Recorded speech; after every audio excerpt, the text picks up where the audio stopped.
नमस्कार, आप सभी का स्वागत है। मेरा नाम डॉक्टर लोकेश वाली है। दोस्तों, अगर आप यूजीसी नेट की तैयारी कर रहे हो या फिर आप करना चाहते हो या फिर आपका कोई भी रिलेटिव अगर यूजीसी नेट की तैयारी कर रहा है तो इस वीडियो को आप जरा लास्ट तक देखना।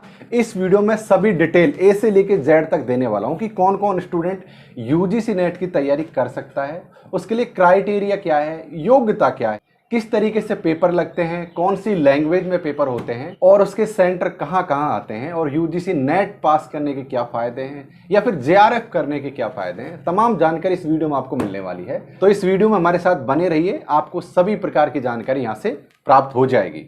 दोस्तों, सबसे पहले बात करते हैं कि नेट क्या है। यानी कि नेट यानी नेशनल एलिजिबिलिटी टेस्ट, ये एक प्रकार का सर्टिफिकेट होता है। इस सर्टिफिकेट के माध्यम से आप किसी भी यूनिवर्सिटी में, चाहे प्राइवेट यूनिवर्सिटी हो, चाहे गवर्नमेंट यूनिवर्सिटी हो, चाहे स्टेट यूनिवर्सिटी हो, चाहे सेंट्रल की जो भी यूनिवर्सिटीज हैं, उन सभी में आप सहायक प्रोफेसर पद के लिए इस सर्टिफिकेट के माध्यम से आवेदन कर सकते हो। ये तो एक बहुत ही बेसिक सी जानकारी हो गई है। अब हम बात करते हैं कि इस एग्जाम को लेता कौन है।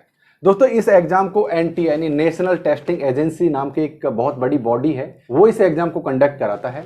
साल में 2 बार इस एग्जाम का आयोजन होता है, एक जून के महीने में और एक दिसंबर के महीने में। अगर हम फॉरम की बात करें तो फॉरम एक तो मार्च में निकलता है, जो जून के महीने में एग्जाम लगती है उसकी, और अक्टूबर के आसपास जो फॉर्म निकलते हैं उसके माध्यम से आप दिसंबर के एग्जाम को दे सकते हो। अब हम बात कर लेते हैं इसमें योग्यता, एलिजिबिलिटी क्या होनी चाहिए, यानी कौन कौन से लोग नेट की एग्जाम को दे सकते हैं। तो 2-3 बातें आप ध्यान रखो। अगर आपके पास ब्लैंक पेज है और पेन है तो नोट करते चलो। इस वीडियो में कुछ ऐसी जानकारी देने वाला हूं जो आपके लिए बहुत ही ज्यादा महत्वपूर्ण होने वाली है। शुरुआत करते हैं एजुकेशन से कि आपकी एजुकेशन क्या होनी चाहिए। देखो, उसके लिए आपको मास्टर होना जरूरी है। अगर आप मास्टर में अपेयर हो, यानी कि इस समय आप first sem, second same, third same किसी में भी हो, तब भी आप इस एग्जाम को दे सकते हो। एक बात। दूसरी बात यह है कि अगर आपने मास्टर कंप्लीट कर लिया है तो आपको मास्टर में जो परसेंटेज होनी चाहिए वो इस प्रकार है। अगर आप ST, SC, OBC, non creamy layer में हो तो आपको 50% अंकों की आवश्यकता है। ये न्यूनतम अंक है। इसके अलावा आप जनरल कैटेगरी से बिलोंग करते हो तो पीजी यानी मास्टर डिग्री में आपकी कम से भी कम 55 यानी 55% होना बहुत ही जरूरी है, तभी आप इस एग्जाम में आवेदन कर सकते हो। दोस्तों, अब हम बात कर लेते हैं कि एज कितनी होनी चाहिए। दोस्तों, 2 बहुत ही महत्वपूर्ण बिंदु हैं। हम सबसे पहले पर बात करते हैं। पहला ये कि यूजीसी नेट में जो भी एग्जाम देता है उसका कोई भी क्राइटेरिया एज का फिक्स नहीं है। यानी कि नेट की एग्जाम कोई भी एज लेवल का आदमी दे सकता है। अगर वो 50 साल का है तब भी यूजीसी नेट के एग्जाम को दे सकता है।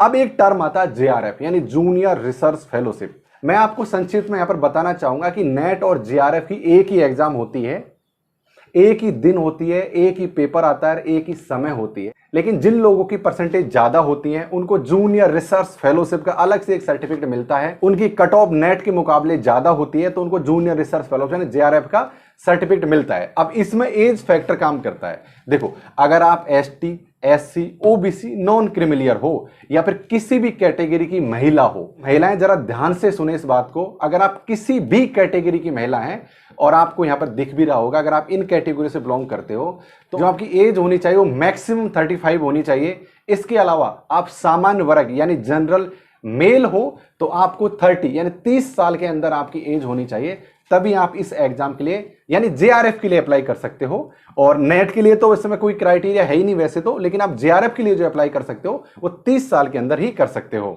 दोस्तों, हम पेपर का पैटर्न समझेंगे, लेकिन उससे पहले जान लेते हैं कि ये एग्जाम ऑनलाइन लगती है ऑफलाइन लगती है। दोस्तों, मैं आपको बता दूं, ये एग्जाम ऑनलाइन लगती है, कंप्यूटर बेस्ड एग्जाम होती है और दोनों पेपर यानी फर्स्ट और सेकंड जो पेपर है एक ही दिन में कंडक्ट किए जाते हैं। दोस्तों, जो पहला पेपर है उसमें 50 क्वेश्चन आते हैं यानी 100 अंक का वो पेपर होता है। अगर आप सिलेबस को देखोगे, मैं सिलेबस की लिंक नीचे डिस्क्रिप्शन में आप लोगों को प्रोवाइड करवा दूंगा। अगर आप सिलेबस को देखोगे तो 10 यूनिटों में फर्स्ट पेपर का सिलेबस डिवाइड है और प्रत्येक यूनिट में से 5-5 क्वेश्चंस आपके एग्जाम में आते हैं। अब बात कर लेते हैं सेकंड पेपर की। सेकंड पेपर आपके सब्जेक्ट का पेपर होता है, जबकि फर्स्ट पेपर होता है जो कॉमन पेपर होता है, सभी सब्जेक्ट के स्टूडेंटों का समान पेपर होता है। जो सेकंड पेपर होता है उसमें 100 क्वेश्चन आते हैं, 200 अंक का ये पेपर होता है और आपकी जो कट ऑफ निकलती है चाहे नेट के लिए या जेआरएफ के लिए, वो फर्स्ट और सेकंड पेपर दोनों को मिलाकर जो कट ऑफ आती है और जिसमें कट ऑफ में जो टॉप में स्टूडेंट रहते हैं उनको ही क्वालिफाइड किया जाता है। दोस्तों, मैं पुनः दोहरा देता हूं कि दोनों पेपरों की एग्जाम एक ही दिन लगती है। दोस्तों, अब हम बात कर लेते हैं सेंटरों की। जैसे कि मैंने पहले आपको बताया था कि ये एग्जाम जो कंप्यूटर बेस्ड यानी ऑनलाइन एग्जाम लगेगी तो आप जिस भी राज्य में रहते हो उस राज्य की राजधानी और जितने भी प्रमुख शहर हैं उन सभी में यूजीसी नेट के सेंटर होते हैं। तो आपको परेशान होने की जरूरत नहीं है, आपकी जो नज़दीकी सिटी होती है उसके अंदर यूजीसी नेट के सेंटर अवेलेबल रहते हैं। दोस्तों, वीडियो में आगे बढ़ने से पहले मैं आपको बताना चाहूँगा आप किस सब्जेक्ट से यूजीसी नेट के एग्जाम दे रहे हो, आप नीचे मुझे कमेंट्स करके बताना। मैं संभव हो सके तो मैं एक बेस्ट बुकों का वीडियो लेके आऊँगा जिसमें प्रत्येक सब्जेक्ट की बेस्ट बुक मैं आप लोगों को बताऊँगा कि किस तरीके से आपको प्रत्येक सब्जेक्ट को तैयार करना चाहिए और अनअकैडमी आपके उस सब्जेक्ट में किस तरह से हेल्प करेगी। तो आप अपने सब्जेक्ट का नाम नीचे कमेंट्स बॉक्स में जरूर से लिखना। अब हम बात कर लेते हैं इसका रिजल्ट कब आता है। दोस्तों, जैसे एग्जाम लगती है 2 से 2.5 महीने के अंदर इसका रिजल्ट आ जाता है। और जहां तक हम कट ऑफ की बात करते हैं, कितनी कट ऑफ जाती है, और मैं अंतर बताना चाहूंगा नेट और जेआरएफ का।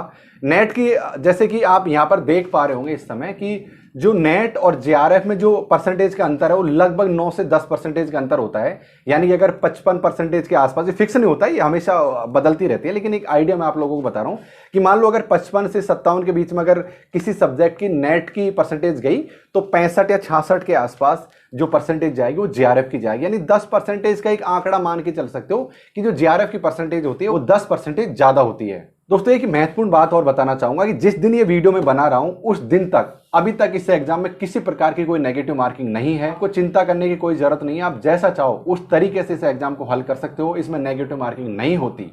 अब चलो दोस्तों, मान लेते हैं कि आपने इन सभी प्रक्रियाओं से गुजरते हुए यूजीसी नेट के एग्जाम को पास कर लिया। आपका जो सर्टिफिकेट आएगा नेट का वो आपकी मेल आईडी पर आएगा। यानी कि आप यूजीसी नेट की जो वेबसाइट है वहां पर अपनी मेल आईडी या मोबाइल नंबर कंफर्म करके आप उसको डाउनलोड कर सकते हो। और जो जेआरएफ का जो सर्टिफिकेट है वो कुछ टाइम बाद में आपके घर आता है। और ये सभी बातें मेरे निजी अनुभव के आधार पर मैं आपको बता रहा हूँ, क्योंकि मैं भी कई बार नेट जेआरएफ की एग्जाम को उत्तीर्ण किया हूँ, तो मुझे पता है इसका सर्टिफिकेट किस तरीके से घर पर आता है। दोस्तों, अगर आप चाहते हो कि मैं एक ऐसी वीडियो बनाऊं जिसमें नेट और जेआरएफ में क्या अंतर है, पूरा डिटेल में एक वीडियो बनाऊं, तो नीचे कमेंट्स करके मुझे जरूर बताना। मैं अगले वीडियो इसी तरीके से बनाने वाला हूं। अब हम बात करते हैं कि मोटा मोटी कि नेट और जेआरएफ को पास करने के फायदे क्या क्या होते हैं। जैसे कि मैंने शुरुआत में आप लोगों को बताया, अगर आप नेट पास कर लेते हो तो आप हमारे देश की किसी भी सरकारी या गैर सरकारी कोई भी यूनिवर्सिटी हो उसमें सहायक प्रोफेसर पद के लिए आप एलिजिबल हो जाओगे। इसके अलावा अगर आप पीएचडी करना चाहते हो, एमफिल करना चाहते हो, तो नेट के बिहाफ पर आपको बहुत सारी यूनिवर्सिटीज ऐसी होती हैं, वहां पर एंट्रेंस टेस्ट देने की जरूरत नहीं होती है। जैसे दिल्ली यूनिवर्सिटी वगैरह ऐसी बहुत सारी यूनिवर्सिटीज होती है, वहां पर आपको एंट्रेंस टेस्ट देने की जरूरत नहीं होती है। आप अपनी नेट के बिहाफ पर वाइवा देने जा सकते हो। अब हम बात कर लेते हैं जेआरएफ के क्या क्या फायदे हैं। बहुत ही संक्षिप्त में बता रहा हूं, कितनी डिटेल में वीडियो बनाकर आप लोगों को बता दूंगा।